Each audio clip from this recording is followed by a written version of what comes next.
Din sa Baybay Beach, bukod sa walang entrance at mag-enjoy ka na nga sa view, abay pwede ka rin manguha ng pang-ulam dito. Abay oo man din at pwede ka man din manguha na rin kalagukoy ay kinakain man din are. O di kaya naman ay pwede ka rin manguha dito ng balakwit. At yan ang dami man din kanya sa buhanginan. Kaya nga lang ngayon ay medyo madalang na at ubos na rin wari ko.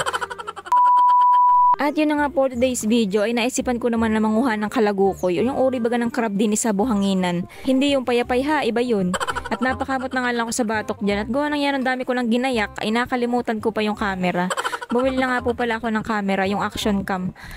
Ma! Yung camera ko nandyan? Oo? Kita iwan. Babalikan. Wala lang, share ko lang. Hindi kasi ako talaga nahihirapan kapag cellphone ang gamit ko, lalo na kapag nangingilaw at ilang beses ko na nga nabitawan yung aking cellphone. Buti na lang talaga ay nasasalo ko pa. Bumili na rin naman ako ng phone holder, kaya nga lang talaga kapag malalim na yung tubig sa pangingilaw, ay pagtungo ko ay talaga naabot yung cellphone. O diba yan ang daming pinoproblema. Kaya naman ay bumili na nga ako ng action cam at gawa ng kahit baga maglubog yan sa tubig, hindi naman masisira. Kaso nga lang hindi talaga ganun ka-quality yung kanyang camera. Gawa ng mumurahin lang naman yun, pero yun naman magagamit ko din kapag ako'y may hirapang magdala ng cellphone, ay di yun ang aking gagamitin. At saka binili ko talaga yun, gawa ng paano tayo may mga nag-request din sa akin na sumisid naman daw ako, manisid naman daw ako ng mga uulamin. Grabe kayo sa akin, ay ano pala, desisyon kayo. So yun na nga, mabalik tayo. Ang sakay ko nga palang bangka, yung bangka namin maliit. Tapos kasama ko nga pala yung dalawa kong kapatid na maliit. Ayoko sana silang isama kasi gusto nga daw nila sumama at manguhuli daw ng kalagukoy.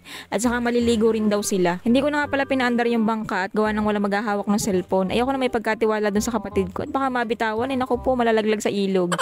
Kaya naman yung cellphone ko ay nakalagay lang sa tripod at tinali ko yung tripod din sa may tarik para hindi mauga. Kasi kapag pinandar ko yan ay magaguri-guri yung video at gawa ng mauga. At saka paglabas din naman kasi namin ng ilog ay babaw din yung dadaanan namin. Puro bakuntod o yung buhanginan baga papunta sa baybay. E di kulang pantumalsik ang elisin noon at sumadsad sa buhangin. Pero may daan din naman na malalim kung paandarin ko yung bangka. At ako ngayon nangalay na sa pagsasaguan kaya naman ako nagtikin na laang at mas mabilis nga kapag ganito. Kaso yan ang lakas ng hangin at nabalagbag yung bangka. Hindi ko mailiko ng maayos, nakaharap ay sa laot. Namamaybay nga pala ako din sa may giliran ng mga pipisik at gawa ng dito kasi ang lalim niyaan. Kapag inisug-isug ko kasi yan din sa may gitna ay doon pala mas babaw. So ayan na nga bagang sinasabi ko ay mali na yung daan ko, mali na doon sa may kanal. At ayun nga, ako'y bumaba na at gawa ng sad-sad na talaga. At ako ngayon natutuwa din sa mga gunoy. O yan dami. Nagaluksuhan. Ayan o. Sa Baybay Beach nga pala naisipan ko na manguha ng kalagukoy. At gawa ng doon ang marami. Ay at gawa ng nakaraan ko ang vlog. Ay nakita kong ang daming butas-butas doon ng kalagukoy. At nakahuli nga rin yung pamangkin ng kaibigan ko. At pinaglalaroan nga nila. Ganun nga rin palang ginagawa namin dati sa kalagukoy. Nilalaroan lang namin yan. Tinatalian namin. Pero nag-uulam nga rin talaga kami niyan noon. Kaya nga lang ay madalang. Bida-bida nga pala yung kapatid ko at nakailam na rin siya sa pagtitikin. At siya daw naman ay marunong. Kaso yung kanyang pagtitikin ay nakaharap na sa laot at hindi nga niya makontrol at gawa na niya ang lakas ng hangin na balagbag yung bangka. At kung mapapansin nyo nga, tingnan nyo naman at babaw nga yung kanyang tinutumbok. Puro bakuntod o yung buhangin baga na nakautlaw din sa may tubig. Tapos na rin namang isang kapatid ko ay pasimpriti lang. Hagas na hagas at siya hirap na doon sa kanyang payong. Oh, ano ka ngayon? Sama pa! Sabi ko kasi sa kanila ay wag na sumama at yan ang init din kasi at saka ay may hirapan lang sila. Kaso ayun, argang-arga, ay bahala pa kayo, magsisama na nga kayo. So yun na nga, konti na lang at malapit na kami sa baybay. Kaya nga lang ako napapaguro, nakakahila na ring bangka. At sa wakas ay ayun, nakarating na rin. Pero wala nga yung pagod ko ngayon kumpara nung nakaraan kong vlog. Kasi nga naman nakaraan kong vlog, di ba nagdala nga ako ng kalan. Tapos yan ay nilakad ko lang kasi nga ay ihibas at hindi ako nasundo ni Papa ng bangka. Ay talaga naman, halos mabali ang braso ko doon sa kalan na yun at yan layo ng aking nilakad. Tapos may iba din akong dala, ngalingali kong hampas ay. Tapos nang pagdating ko nga dito noon sa baybay, ay may nakita rin ako dito mga bato na pwedeng gawing tungko. Ay talaga naman nakakaiyamot ay nagdala pa ako ng kalan. So yun na nga at nakalimutan nga pala namin magdala ng angkla kaya naman nagtutulos nga ako din para may pagtatalian kami na ring bangka at baka ay mamaya-maya ay wala na ari din at napadpad na sa Marinduque. Bali ito nga palang pwesto namin ngayon ay malapit lang din sa pinestuhan namin yung nakaraan kong vlog. At dito kasi ako nakakita ng maraming butas-butas ng kalagukoy. At saka mas gusto ko kasi ditong pumwesto kasi nga kitang-kita dito ang view ng baybay. At saka may puno dito ng mga pipisik kaya naman ay hindi masyadong mainit. At kararating nga lang namin dito ay yung dalaway abala na agad ay abala na yung dalawa sa paghuhukay ng buhangin. Hindi para manguha ng kalagukoy, hindi para maglaro laang. At sabi ko nga rin sa kapatid ko, ay dukal niya ang din kayo ng dukal ng buhangin dyan. Kung ako'y nasamahan niyo sa pangunguha na rin kalagukoy. Ang sagot naman sa akin na rin kapatid kong maliit ay, hindi daw siya pwede at maliit pa daw siya. Bali gagamitan ko nga pala ng sandok sa pangunguha na rin kalagukoy at para hindi masyadong masakit sa kamay. Malambot naman ang buhangin kaya nga lang iniisip ko kasi kapag nandyan na yung kalagukoy baka masipit ako. Pero hindi nga rin pala maganda kapag gagamitan mo na rin sandok at gawa ng hindi mo masusundan yung butas niya. Ang butas nga pala na rin kalagukoy, mababaw lang naman yung iba pero iba talaga yung malalim din. Tapos yung iba nga wala ding laman kasi nga pag-alagala yan mga yan sa buhanginan. Nagdala nga pala ng sirok yung kapatid ko kasi nga yan takot masipit at saka kasi ang mga kalagukoy kapag yan ay hinukay mo, ayan ang bilis tumakbo. Kapag nakakaradar sila na hinuhukay yung kanilang butas ay biglang lumalabas sa butas yan at tumatakbo. Kaya nga nagdala ko na rin sandok at para bagay maiipit ko agad siya, hindi siya makakatakbo. Ayan nga, tingnan nyo naman pagkalagay ko sa may lalagyan ay talaga yan nung ligalig. Ang pakiwari ko sa kanya ay para siyang gagamba yung mga haba-baga mga gulamot na maliksi kumilos yun nasa CR. Nga pala mas madaling manguha na rin kalagukoy kapag gabi kasi kapag gabi sila nag-auli lalo sa buhanginan. Kaya nga lang ay para medyo mahirap din at yan ang bilis naman tumakbo na rin ay. Siguro magadala ka na lang talaga ng sirok at asakluban mo para mabilis mong mahuli. At yan ang husay nga naman talaga na rin bunso kong kapatid ayo. Alam naman ako may ginagawa ay sa akin pa umupo. At paharang-harang pati ayan talaga ay. Tabi. At kanina pa nga pala kami bungkal ng bungkal dito, ya isa pa rin yung nakukuha namin. Yan ang dalang at gawa ng iba'y wala ng laman. At buti naman at naisipan ng kapatid kong gumamit ng bangko ay hindi yung ako ang inagawang upuan. Tuwang-tuwa nga pala yung kapatid ko dyan at nakahukay nga siya ng kalagukoy kasi tumakbo nga. Buti na lang at siya may sirok. Yung kapatid ko nga palang maliit ay todo reklamo siya dahil hirap na sa pagbitbit na rin bangko. At kanina pa nga yan tingin ng tingin sa dagat. Gustong gusto ng maligo. Sabi ko yung mamaya na at gawa ng busy pa kami sa pangunguha ng kalagukoy. Baka pati ay malingatan ko ay kung mapaano pa. Uy, hindi ka. Tabi dyan, ito pa, tabi. Ito dyan. Tingin nyo nga naman tong bata na ito ay nakaharang na naman din sa may camera. Medyo nagulat nga pala ako sa paglabas ng kalagukoy dyan. Teka lang, paano yung gulat? Ang ganda ay. Uli.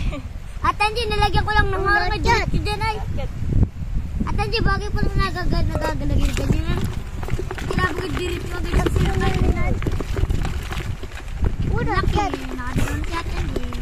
Huwag mong tibain, natin pa yan, nakakatakas yung lahat. Talaga naman yan ligalig na rin bata na ari ay. Kanina naman nilagyan niya ng buhangin yung mga nahuli namin. Ay di muntik na rin makatakas at gawa ng bumaba nga yung timba. Mas madali nga pala siyang hulihin kapag gagamitan mo na ring sirok at gawa ng dudukdukin mo lang siya ay dinakusa na siyang nalabas sa butas at diretso nga din sa sirok. Nga pala iniisip ko kung paano namin siya lulutuin kapag nilagay namin sa kawali ay di kulang pa magtakbuhan yun. Kisa naman magapakulo pa kami ng tubig, di anong hasol at kaunti rin ang dala namin tubig. Kaya na may naisipan ko nga na ibalibag na laang para hindi nga na siya makagalaw. Medyo nakakaawa nga lang tingnan pero gayon din naman kasi alutuin ko din naman ay di akainin ko din naman. Yung iba nga ay tinutusok pa ang isda o di gayon din, pareho lang din naman yun. Tapos yung iba naman, kinakagat yung ulo ng pugita para mamatay o di ba salbahe rin. Pagkatapos ko nga pala manguha ng kalagukoy, pinaligo ko na nga rin pala itong dalawang kapatid at kanina pa yung atat na atat na gustong maligo ay. At nakapulot nga rin pala ako dito ng bato na ginawa ko ng tungko. O di ba hindi ko na kailangan pa magdala ng kalan. Nung nakaraan nagdala pa talaga ako. Tapos nakakatawa dito rin sa pwesto namin, dito na ako kumukuha ng panggatong. O di ba hindi na ako malayo pa. Tinupi ko nga lang pala yung tent namin at hindi ko na kinabit lahat. Kumbaga hindi ko na kinabit ng buo para madali lang ang tanggalin pag pauwi na. At gawa na kami nga ay halos naubos ng oras namin sa pangunguha ng kalagukoy at yan ang tagal namin makakuha. Bali 7 piraso nga lang pala yung mga nakuha namin. At pwede na yan. Sasangagin ko nga lang pala siya at gawa ng pwede na yun. Gawa ng natamad nga ako maggata. Saka medyo tanghali na rin kasi talaga. At yung maligalig ko ang kapatid ay nagutom na kaya naman pinakain ko na nga muna. Tapos yung isa naman na ayun, enjoy na enjoy lang doon sa paglalandi din sa maya buhangin at ayaw pa nga niyang kumain. May dala nga rin pala kaming ibang ulam kasi nga yung dalawa kong kapatid na yan ay anong arte niya sa pagkain. At ang ulam nga pala na dinala ko para sa kanila ay ginangang isda at may lahok na palanghitan. Yung palanghitan nga pala tinutukoy ko ay yung parang hindi pala para, yun na nga yun mismo. Medyo malakas nga na naman pala ang hangin kaya naman nahirap na naman ako din sa pagluluto at nalampas nga yung apoy. Hiyakala mo nang pati yan ang daming alutuin kasi sino pa magsangaglaang ng ganyan. Yan ang bilis kasi mapugnaw ng apoy kapag malakas ang hangin. Saka medyo pangit lang kapag hindi ka sa buhanginan magluluto at kuha ng lahat ng mga gamit may nagkakabuhangin. Hey, ang dami reklamo ay. Ito nga palang luto ko ay basta mailuto yan, ayos na yan. Basta mahalagay matikman ko lang ang aring kalagukoy. Gawa ng matagal na rin kasi akong hindi nakakain ito. Parang nalimutan ko na ang lasa, kung ano baga lasa nito. Dito kasi sa amin ay marami namang pang ulam. Kumbaga hindi na nga napapansin yung mga ibang pwedeng ulamin. Tulad na nga lang na rin kalagukoy. Hindi sa pagiging PG, talagang kinakain talaga ito ha. Bali nagdala na nga rin pala ako ng butsay na nakuha ko sa pangingilaw at saka may nakuha rin nga pala akong saang kaya lang hindi ko na muna iluluto yun. Ay at 3 piraso lang kasi. Dalagdagan ko na lang at iluluto ko yun sa sunod kong vlog. Mas gusto ko nga ring butsay kaysa sa ibang suso kasi nga ring butsay ay malaki baga ang laman tapos malambot din yung kanyang laman kumpara doon sa ibang suso. At ang masarap nga naluto dito ay adobo, yung pinakati baga tapos maanghang. Dati ko na nga rin pala yan na i-vlog yung pagluluto ng butsay. Sa mga nakapanood noon ay di yun napanood nyo. Di salamat po sa mga nakapanood at sa mga hindi pa po nakapanood noon ay panoorin panoorin niyo po sana. So yun na nga, kain po tayo mga katabo. Di nga pala ako nga lang ang kakain kasi nga kumain naman yung dalawa kong kapatid at saka hindi naman talaga nakain sila ng mga ganitong klase ng ulam. Nga pala kung tatanungin nyo at uunahan ko na naman ulit kayo kung ano ba lasa na rin kalagukoy. Ari nga palang kalagukoy, parang lasa laang din kuray. Pero siya ay nalalasahan ko na para din lasang balatan o yung sea cucumber kung tawagin. Hindi nga lang pala siya masyadong mataba. Pero okay lang din naman, at least naman ay may laman. Meron kasing ganito talaga ng halos walang laman. Nga pala sa mga nag-aabang dyan kung kailan baga ako maninisid ng pang-ulam ay hindi ko pa lang po alam kasi inaantabayanan ko lang po yung kapatid ko kung kailan siya libre at magapasama ako. Abay, syempre, ako naman manisid na mag-isa lang din sa dagat. Mami ay makakita pa ako ng pating ay naku po. Hindi pa lawin kasi talaga ako kapag nasa dagat, lalo na kapag ang tubig ay asul na asul ay parang nakakatakot ay.